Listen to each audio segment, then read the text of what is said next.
Hey, what's up? I'm Morgan and welcome to my channel, or welcome back to my channel. Thanks so much for joining me today. I truly appreciate it. If you're new here, this channel is all about fashion. I talk about fashion. I talk about my experience. I give you guys tips. I give you guys advice on how to start your own brand or how to actually brand your new clothing line or fashion company.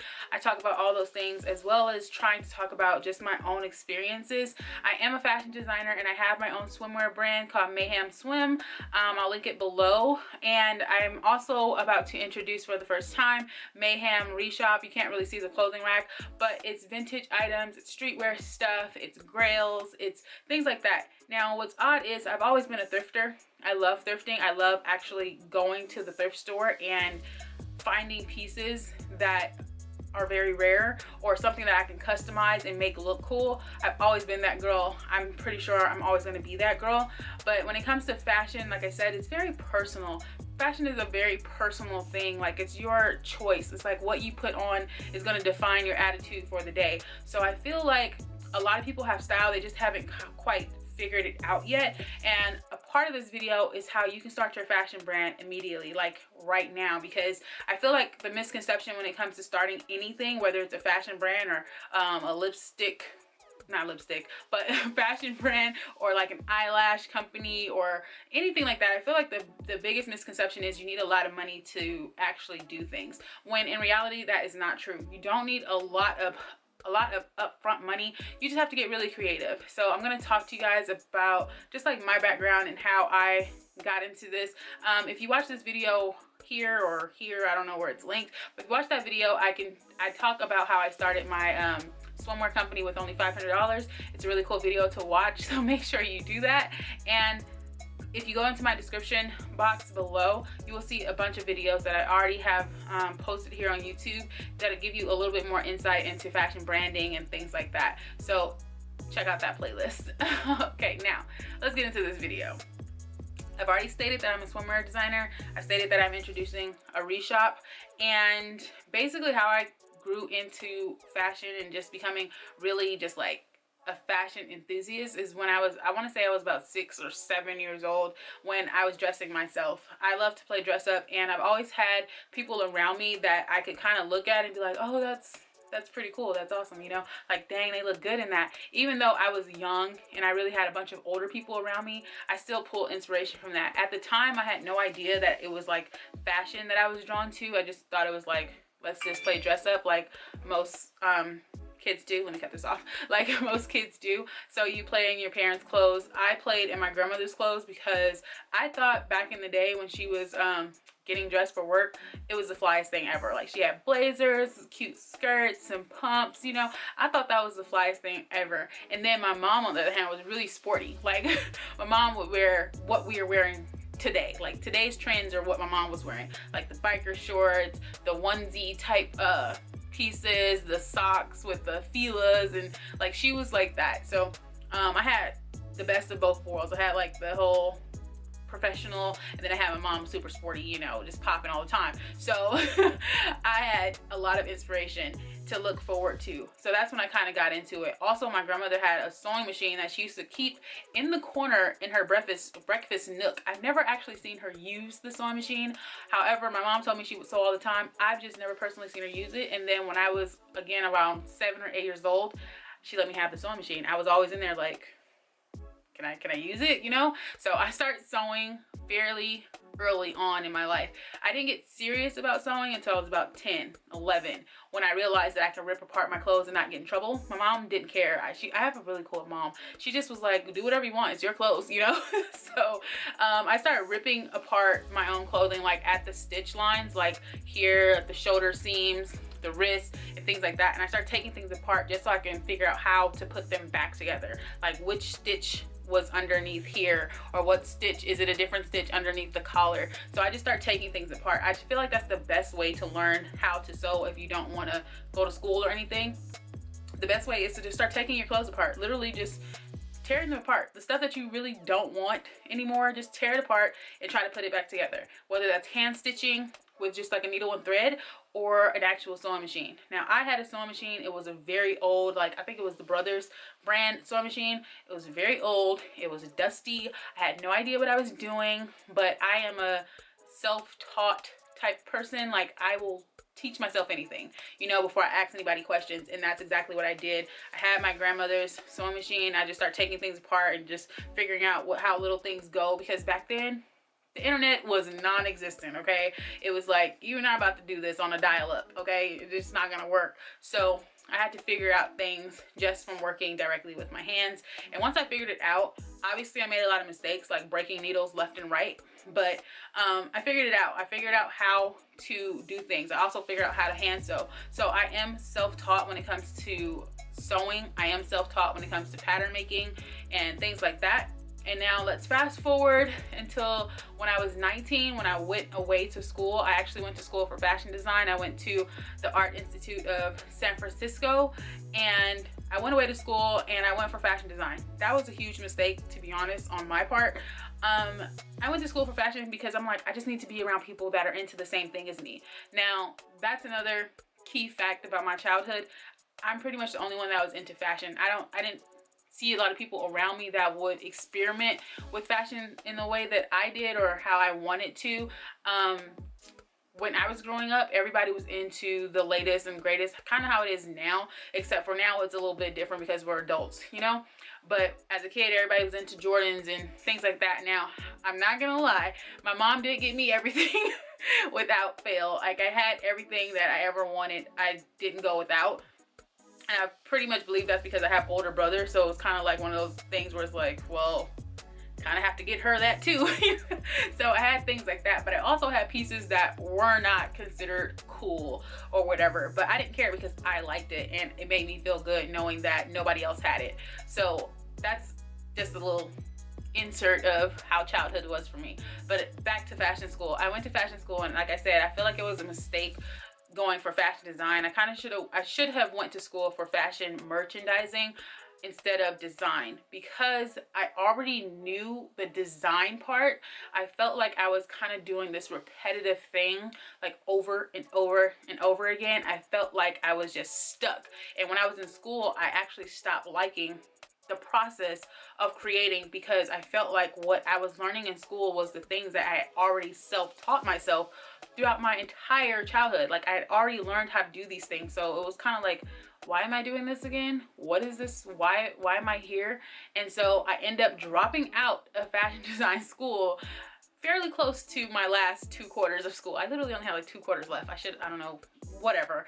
I was bored and I was ready to go home. So I came back to LA and I start basically becoming like this super hustler. Like, I was selling jewelry, handmade jewelry. I was selling t-shirts, distressed t-shirts, jeans, anything that I could sell, I would sell just from my own design, just because I felt like I needed to do that. And then I went into retail. My first job was at Forever 21, and also my last job was at Forever 21. That's funny. But I started at Forever 21 as a sales associate, and I just needed to be, again, immersed into the fashion industry without like feeling like I'm not doing anything, because I had just left school. So I started off as a sales associate, and then within the second week of working as a sales associate, I got bumped up to a visual merchandiser, because I knew a girl there that was doing that, and I would always help her, so she kind of just put a word in for me. And then I got hired as a visual merchandiser, which means I got paid more money than a sales associate, which was good for me because I just needed money to buy fabric, to be honest. So it was perfect, and it worked out great. So I did that for a few years, bouncing around in the retail field or whatever. And then my last job was, I ended as a visual merchandiser as well, except for at this point I had already had like 4 raises through my entire retail career. So I was getting paid a lot of money, to be honest. For me, it was a lot because I didn't have bills. I didn't have like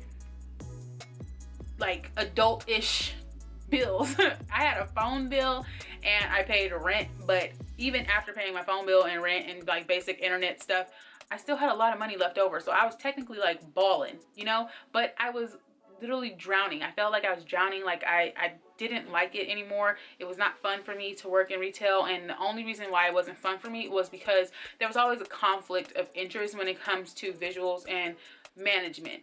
And for me, I feel like a visual is the creative of the store. And if you're not letting us be creative for the reasons that you hired us, even though we're following the company's directive, if you're not letting us do that, then why am I doing this? I'm still listening to somebody who has no idea what they're talking about. So I felt like I was doing the job of someone who would take my job away, and it wasn't fun for me. The last year in retail was actually very miserable. I was kind of like retail depressed. I didn't want to see anybody. I didn't want to go to work. It was horrible. So I quit. I hate to say it like that, but I did. I quit. I did it the right way, but I did quit. So I felt like that's a big part of how I came to how I am today. Now, again, I feel like my entrepreneurial mindset comes from a place of creativity, which is probably just like you. Like when you are a creative, I feel like there's a big disconnect when it comes to working professionals and entrepreneurs, because working professionals think like this is the way to do it. You have to do it this way. This is the only way to do it. And for me, I'm like, I've been there. So there's obviously another way to do things. So that's how I came up to now, which is owning my own swimwear brand. It has been a full year since I have been in business. A little over a year now. We're actually pushing a year and I think 4 or 5 months. So I've been doing pretty good. I'm introducing the reshop, which is also going to be great. Guys, follow me on Instagram. This is a very shameless plug. Follow me on Instagram. On my main Instagram, I'm almost at 1,000 subscribers, 1,000 followers. And you can follow my brand page. They're just getting started, so you can follow those. Everything is linked below. Let me know you came from this video. Let me know that. Also, subscribe to this channel if you are not already subscribed. Can we get to 100 subscribers, you know? You know? Tell your friends about this page, you know? Share this on your own platforms. That's how we grow here. So I appreciate it. But anyway, back to this. Having a swimwear brand is something that I've always wanted to do. My love for lingerie and just like skimpy things, to be honest, I know I'm in a sweater right now, but this is just kind of my this is kind of my drip, you know? So I love small clothing. I love feeling very feminine, but I also love feeling very sporty, which is why I now have the mixture of swimwear and streetwear. I just feel like it goes hand in hand. So I created this brand after just flatlining when it comes to finances and just struggling. Everybody is going to get to that point at some point in their life where you just like flatline, where it's just like, I can't do this anymore. You know, you come to the point where you're just searching for yourself within the field that you really want to do. And for me, I hustled $500 within a week. I was working. Watch that video, it explains it. I don't want to go into depth on that because I already talked about it, but I basically saved up $500 and I went and bought some swimwear, and then I also designed some pieces on my own and I just launched it. There was obviously key steps in between, but I felt like I had nothing to lose at that point because, again, flatline, you know? So I just went all in and I tried my best to promote it the best way that I knew how. And thank God, you know, people responded because I really appreciate it. Again, this is a new company. It's a startup, so we're still growing. Well, why is that weird? I'm still growing as, you know, a business owner, and there's some things that I've learned. I'm currently looking for an actual showroom somewhere in LA or a high desert area, because I do want to have a showroom for everything. So I'm looking for a storefront, something cool though, you know, low key, but cool, that's popping. So I'm looking for something like that right now. But it's all about, when you're starting a company or a fashion brand, it's all about what you're willing to tolerate. And I think a lot of times people don't understand how strong they are and how business minded they are because they feel like they haven't started. So if you don't start, you're never gonna know how capable you are of actually doing something and achieving your dreams. I'm sorry if the lighting is weird, the sun is going down, so I'm gonna try to get through this, but you have to start somewhere. If you have a little money, just start with that. If you don't have any money at all, start flipping your own clothing. Like, go into your closet, pull out everything you don't want and start selling it. Like, sell it somewhere. Go to a consignment shop, whoever is gonna buy it from you, sell it to them. Stack up your money and just go all in. There's no reason why you cannot start. Don't think because you don't have have enough money to do something, you can't do it. Everything is possible. It all comes down to you and how determined you are to actually start. Again, I started with $500. That might be a lot to some people, but for me, in going into fashion, it's not a lot of money. I just made do with what I have. Also, because I know how to sew, I already knew how to sew like my own swimwear and make patterns and things like that. But again, this is YouTube, you guys. Go on YouTube and type in whatever you want to know. I'm pretty sure someone has already asked that question. If they have not asked that question, then you have come to a point where it's time for you to create the answer. So just go all in and don't be afraid to do anything, because you know, you have to start somewhere. So I'm about to give you guys a preview of some of the swimwear that I currently have on the site. Also, I'm going to give you a preview of some of the things that I'm going to be introducing on my reshop. If you follow my reshop on Instagram, you will be able to shop these pieces directly just through Cash App, Zelle, PayPal, however, because it'll save you on shipping and handling. You know, I got you. But it's a low shipping and handling, sorry. But yeah, everything that you see here is available. It should be on there before this video is out. It should be on my Instagram page. If you want to shop the swimwear, I do have a website. Again, it's linked below. Thank you so much for watching this video. I know it was long and all over the place, but I felt like I needed to do a little bit of an introduction on who I am and like my background in the fashion industry and things like that.